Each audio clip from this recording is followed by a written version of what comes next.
with your we can stipulate to, you can stipulate to all your personal attacks on the Democratic members of the committee. personal attacks. You've been attacking my FBI director. You've been attacking my office. You've been attacking. What we're interested in, borders are. what we're interesed in is the answer to these oversight questions. You want your, So no, you were asked by my colleague. You were asked by my colleague. Attacking good people. Regular order, Madam Chair, so I can ask a question. Adam Schiff just exposed Attorney General Pam Bondi in a way no one saw coming. Not with drama, but with facts she refused to answer. He cornered her on bribery allegations, secret tapes, political prosecutions, and a Justice Department bending the law to protect Trump's inner circle. And instead of defending her record, Bondi dodged every question, attacked the committee, and accidentally revealed just how deep the rot goes. This wasn't oversight. It was a collapse caught on live television. You were asked by my colleague from Vermont whether you will support providing a video or audio tape, if it exists, of Mr. Holman taking $50,000 in bribe money from the FBI.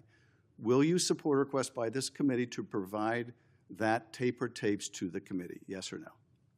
Senator Schiff, you can talk to Director Patel about that. Well, I'm talking to you about it. You're the Attorney General. This will be your decision. Will you support? You don't have to tell me what is my decision and what is not my decision. I said you can talk to Director Patel. You don't have to try to. You think you've got a gotcha with Tom Homan, our border czar, who's been out there fighting for our country since Donald Trump took office. I'm trying to ask a question. Regular order, please.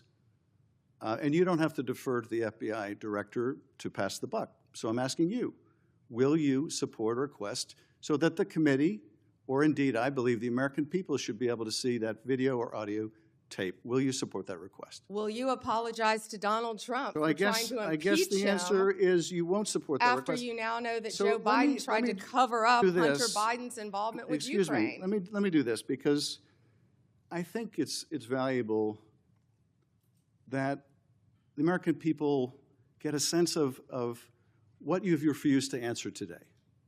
So these are just some of the questions you refused to answer, or have answered with personal attacks on members of this committee.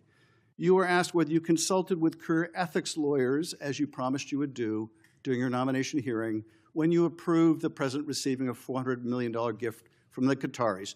You refused to answer that question. You were asked who or what role you may have played, or who played the role in asking that Trump's name be flagged in any of the Epstein documents gathered by the FBI. You refused to answer that question.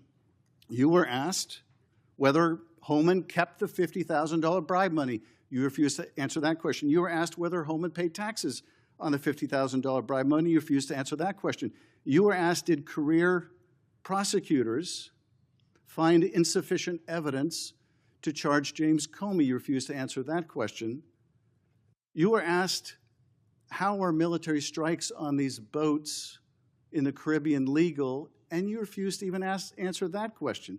You were asked, a law degree, excuse me.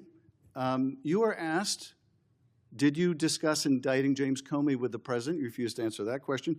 You were asked, did you approve the firing of antitrust lawyers who disagreed with the Hewlett-Packard merger? You refused to answer that question. You were asked whether you support a restoration fund for violent insurrections to attack the Capitol on January 6th. You refused to answer that question. You were asked whether you were firing career professionals, career prosecutors, just because they worked on January 6th investigations. You refused to answer that question. You were asked by my California colleague whether you believe government officials, like immigration officials, have to abide by court orders. You wouldn't even answer that question. This is supposed to be an oversight hearing. Oversight? Excuse me, you can attack me after my time is over. You've attacked all of us, including President Trump, for your entire career. You can attack me later, and I know you've got plenty of canned attacks. We've heard them all day to day. Canned attacks on you? This is supposed to be— No one needs a canned attack on you. Regular order, Madam Chair. I'm trying to speak. This is supposed to be an oversight hearing of the Justice Department. And it comes in the wake of an indictment called for by the president of one of his enemies. This is supposed to be an oversight hearing, and it comes in the wake of revelations that a top administration official took $50,000 in a bag, and this department made that investigation go away. This is supposed to be an oversight hearing when dozens of prosecutors have been fired simply because they worked on cases investigating the former president. This is, and now What the about current the president. fires in California? And Do you this care is about that, supposed to Senator be, Schiff? this is, excuse me, this is supposed to be an oversight hearing in which members of Congress can get serious answers to serious questions about the Are the riots in LA serious? About the cover-up of corruption, about the prosecution of the president's enemies. And I think you owe the president an apology. when will it be Your entire career, frankly. that the members of this committee on a bipartisan basis demand answers to those questions and refuse to accept Clearly you're a failed lawyer because you don't understand when someone can and cannot answer a question. Refuse to accept personal slander as an answer to those questions. Personal slander? With Will that, you Madam apologize Chair, to Donald I yield Trump back. for slandering him? Personal slander. Senator Benn. May I ask unanimous consent, Madam Chair, to introduce into the record the statement of 1,000 former Justice Department officials who warned that the Comey indictment is a democracy-threatening abuse of power. May I also request unanimous consent for the introduction into the record of 282 former career officials at the Justice Department raising an alarm who were voluntarily or involuntarily forced to leave the department because of improper actions taken by the Department of Justice. May I introduce, with unanimous consent, the Justice Department manual that talks about when initiating and declining charges are subject to impermissible considerations.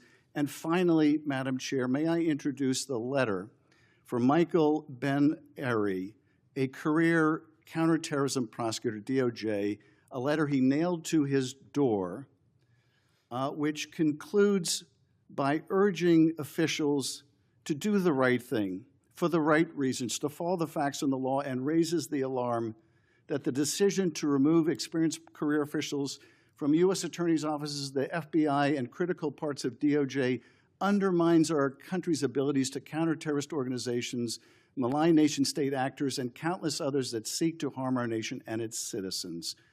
And he believes that the priority is prosecuting the president's enemies or are you admitting rather Bondi, than protecting Ms. the Bondi, country. one moment. May I have unanimous consent Are to you enter entering these that into the record?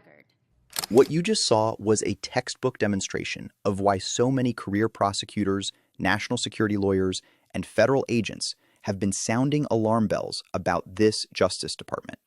Bondi wasn't facing trick questions. She was facing the questions any attorney general should be prepared to answer. Did a top Trump official take $50,000 in cash from undercover agents? Why was the investigation shut down? Why won't the DOJ release the tapes? Why were dozens of prosecutors purged? Why were January 6th investigators fired? Why are political enemies indicted while political allies walk away untouched? And on every one of those questions, Bondi refused to answer. Not once. Not ever. Instead, she hid behind personal attacks, shifted blame to the FBI director, invoked loyalty to Trump, and pretended she didn't know whether basic oversight even falls under her authority. Schiff's closing list doesn't just highlight her evasions. It shows a pattern, shielding corruption at the top, burying evidence, eliminating career officials who won't bend, and turning federal law enforcement into the president's personal strike force. This hearing wasn't about ideology. It wasn't about left versus right.